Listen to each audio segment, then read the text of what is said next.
Hello guys, good morning. Samahan niyo ako ulit. May troubleshoot po tayo ngayong umaga.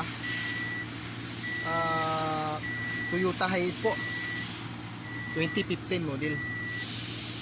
Ang problema nito ay ayaw gumana yung starting system niya. Okay yung baterya niya, pero pag start mo wala siyang supply.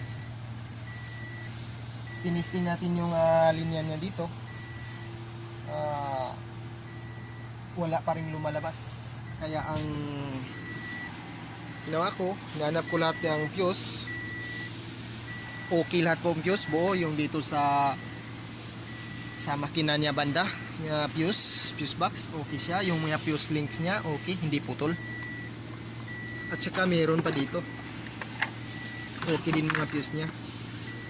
At saka meron dito sa driver side, fuse box niya, okay din, walang putok.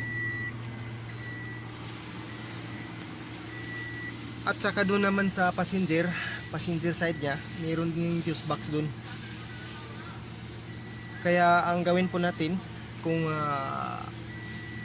pang emergency lang, kunting tips ko lang to sa inyo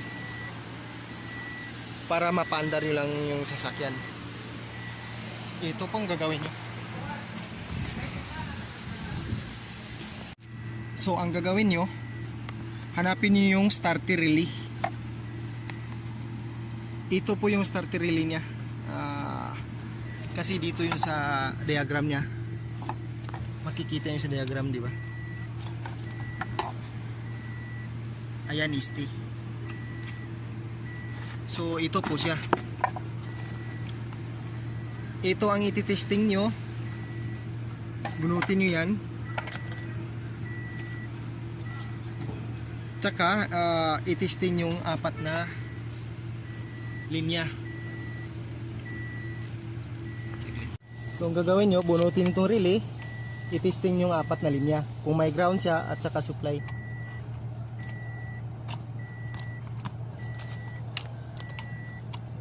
So wala, naka-on yung switch niyan. So i-try natin i-start ha, kung meron. Ayun. So ang sa ST niya, meron mga kagrasa. So ang problema niya, itong main supply ng relay niya ay wala. Ito po yung nahanap nating problema, walang supply sa relay, kaya ayaw niya mapaandar yung starter. So ang gagawin po natin, kunting tips lang to, for emergency lang para mapaandar yung sasakyan. Supplyan niyo itong isa. Supply nyo isa, kuha kayo ng dito sa main, putulin nyo yung isa dun, yung supply nya, at magtatap kayo ng tatap nyo dito sa main line para mapaganan yung starter nya. Ito na pong linya, pinutol ko. Ayan, ito. Para hindi delikado, pag mag-supply kayo ng iba, putulin yung original niya. For emergency lang. Tsaka kukuha kayo ng supply na iba para masupplyan tong relay. Ito kasi galing sa ignition switch niya, sa starting, meron eh. Ang problema niya, walang supply. Main supply sa relay. So yun po gagawin natin, temporary, for emergency. Para mapaandar siya. Ayan po, dinugtong po natin. Supply yan eh. Ayun, di ba? So may supply na siya. So ititesting natin kung mayroong ground yung relay. Kukuha tayo ng positive switching. Dito tayo magkabit. Kabit natin yung tester dyan. Tsaka i-testing nyo kung merong ground.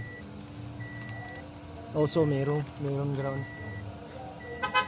Merong ground mga kagrasa. So, i-testing natin kung mag-i-start siya. Ah. Balik natin. Try natin ipa-start.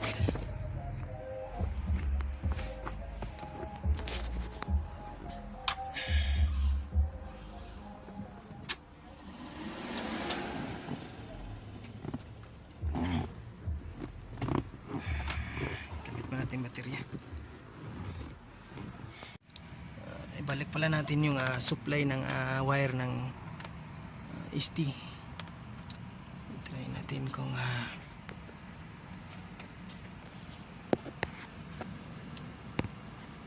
ayun.